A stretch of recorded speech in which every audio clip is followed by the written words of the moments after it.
નમસ્કાર, બોડેલીમાં આપનું સ્વાગત છે. હું છું બરકતુલ્લા ખત્રી.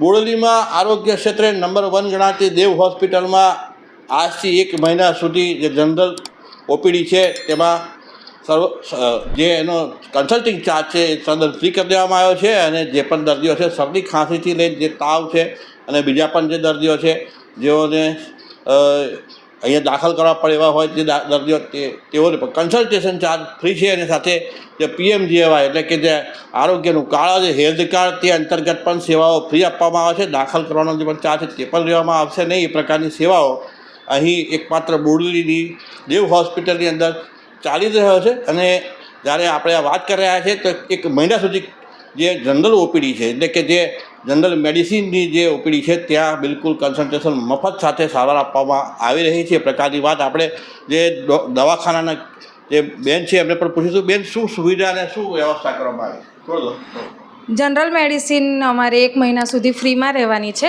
એમાં જેવી પેશન્ટ આવે જેમ કે સિકલ સેલવાળા છે, શરદી ખાંસી હૃદયની બીમારી હોય એ વાળાને તો 1 મહિના સુધી ફ્રી કન્સલ્ટિંગ ચાર્જ છે, જે ચાર્જ લેવામાં આવે નહીં ઓપીડીમાં.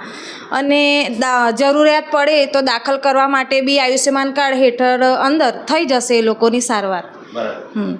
દેવ હોસ્પિટલ માટે જે સુવિધાઓ જે આપવામાં આવી રહી છે, જે અહીંયા PMJAY જે કાર્ડ છે તે અંતર્ગત તમામ જે દર્દીઓ છે અહીંયા આપણે ત્યાં સિકલ સેલની પણ જે બીમારીઓ અંતર્ગત જે દર્દીઓ છે તેઓ માટે પણ સુવિધાઓ અહીંયા સરસ મજાની સુવિધાઓ છે. દાખલ કરવાની પણ સુવિધાઓ છે. PMJAY હેઠળ જ એમની પણ સારવાર આપવામાં આવે છે. અને જે 1 મહિનાની જે કન્સલ્ટિંગ જનરલ મેડિસિનની વાત છે એની કન્સલ્ટિંગ ફી તદ્દન ફ્રી કરવામાં આવી છે, જેથી લોકોને આ જે અવસર છે સમય છે દરમિયાનની અંદર તકલીફ પડતી હોય તો તેમને રાહત રહે એ પ્રમાણેની મેનેજમેન્ટ દ્વારા નિર્ણય કરવામાં આવે છે. બોડેલીમાં એમ તો જે દેવ હોસ્પિટલ છે તે સમગ્ર છોટાઉદેપુર જિલ્લો, મધ્ય ગુજરાત અને મધ્યપ્રદેશના પણ દર્દીઓ અહીંયા આવે છે બોડેલીમાં. અને આ આરોગ્યનું હબ પણ બની ગયું છે બોડેલી.